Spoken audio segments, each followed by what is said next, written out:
Hey yo, berjumpa lagi dengan saya. Sesuatu yang biasa akan tetap menjadi sesuatu yang luar biasa kalau bukan di channel YouTube saya. Nah, kali ini sebelum kita membahas tentang sesuatu hal yang membuat kita menjadi bersemangat, ada baiknya jangan lupa like, subscribe, and comment. Nah, tapi yang penting teman-teman, yang harus penting untuk channel saya adalah Anda harus mensubscribe-nya.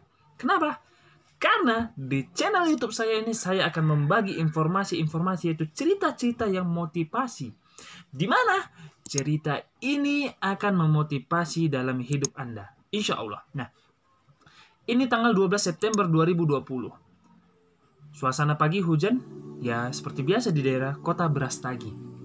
Nah, di sini saya punya cerita, kalau bisa kita bilang sih cerita yang memotivasi untuk kita. Nah, jadi cerita ini, kalau dibilang sih, lebih cenderung cerita yang mengajarkan sesuatu hal yang penting. Apa itu? Yaitu cerita yang melatih kita untuk memfokuskan diri. Nah, jadi pada suatu ketika, saya sedang duduk di sebuah masjid. Nah, saya bersama keponakan saya. Anggap sajalah keponakan saya itu namanya Uco. Nah, saya ini termasuk orang Jawa, sedangkan keponakan saya ini orang Batak. Nah, menariknya, saya diajarkan sesuatu hal yang sangat penting di masjid ini. Jadi pada suatu ketika, kami sholat sama keponakan saya. Jadi saya bilang sama keponakan saya, "Weh Cok, yuk kita sholat." Datang keponakan saya, dia berkata, "Loh Pak D, kayak mana aku mau sholat sedangkan sholat kalau aku tidak tahu," kata Pak D. "Oke, jadi ikuti aja Pak D ngapain." Nah, jadi saya ajak si Uco ini ke apa namanya, kalau restroom, kalau sekarang namanya itu bilang kamar mandi lah kalau di masjid. Jadi ketika saya ngambil air wudhu, saya mengambil wudhu. Ketika saya membasuh tangan lah, kok membasuh ya. Kalau ketika saya membasuh tangan, si Ucok membasuh tangan. Nah, kemudian sholat lah kami. Sholat, saya tidak tahu apakah dia mengikuti atau tidak, tapi namanya masih anak-anak, ya insya Allah pasti mengikuti walaupun ada main-main.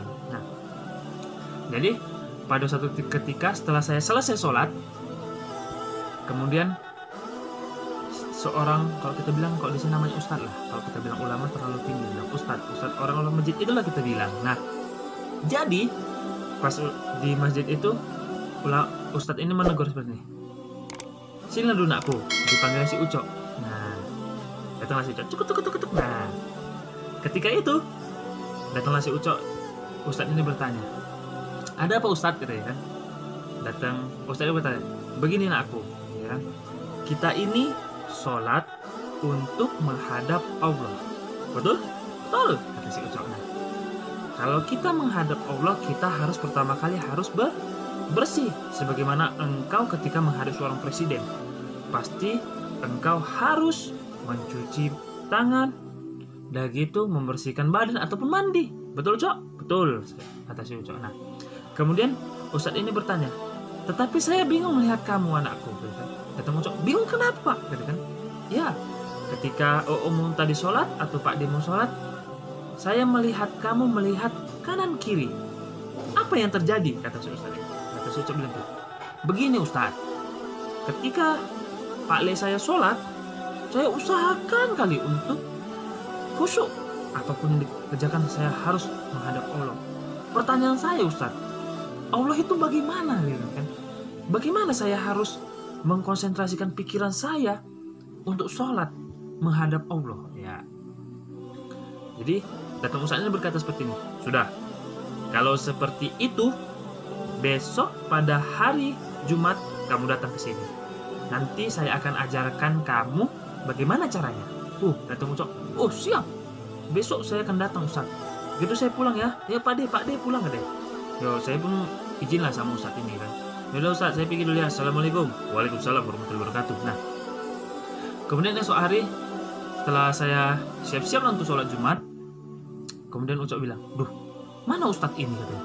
"Kok tak nampak?" gitu. Nah, bapaknya setelah keluarlah semua jamaah di masjid itu siap sholat Jumat, di situ Ustadz. Nah, Ustadz datang Ustadz, dipegangnya pundak Ustadz ini. "Assalamualaikum Ustadz," gitu kan. Ustadz bilang, "Waalaikumsalam," gitu kan. Nah, jadi saya sudah menepati janji saya. Saya bilang sama si Ustadz untuk mengajak keponakan saya ini si Ucok. Nah, Jadi setelah itu Ustadz bilang gini, Ucok, coba ambil cangkir. Nah, cangkir yang di ujung sana.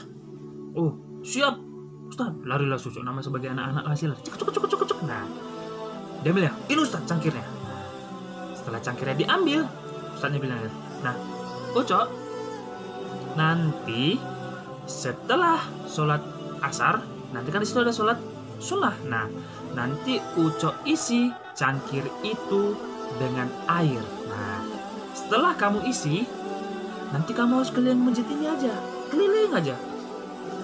Paham? Si Ucok masih bingung. Tak paham aku katanya.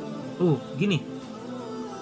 Jadi Ustadz nyuruh gini Ucok nanti ambil air, kemudian taruh di cangkir itu. Nah, Ucok megang cangkir itu di tangan, tengok aja cangkir itu bawa keliling masjid. Gampang? Gampang. Nah, jadi setelah kami sholat asar, Allahu Akbar, sholatlah kami termasuk Ucok. Nah, kemudian ada situ sholat sunnah. Sholat sunnah, ada orang sholat sunnah. Saya situ duduk sajalah ya kan. Nah, apa yang dimaksud dengan Ustadz ini? Kemudian saya lihat si Ucok di ujung sebelah kiri masjid sana, dia itu udah ngambil air itu masuk cangkir. Nah, keliling lah dia, keliling, jalan pelan-pelan, jangan sampai tumpah. Kalau kata Ustadz itu jangan sampai tumpah. Dipegangnya terus, terakhir keliling. Si Ustadz jadi sudah nunggu pas di depan masjid, keliling masuk Ucok, keliling. Nah, bertemulah dia sama si Ustadz tadi. Nah, terakhir Ustadz tadi bertanya, bagaimana Ucok? Sudah selesai? Sudah Ustadz, ini tengok tak tumpah katanya. Nah, jadi setelah itu Ustadz bilang, apa yang kamu dapat dari itu Ucok? Kata si Ustadz. Baru si Ucok bilang, ya saya cuma dapat untuk menjaga air ini. Ya saya melihat ini aja, nggak nengok kanan kiri Ustadz. Nah, datang Ustadz ini berkata, ya begitu juga lah Ucok. Jadi ketika kamu ingin sholat, usahakan kamu fokusnya itu cuma satu titik. Fokusnya itu menghadap Allah. Rasakan Allah itu. Rasakan tidak perlu dengan pikiran, tapi dengan hati.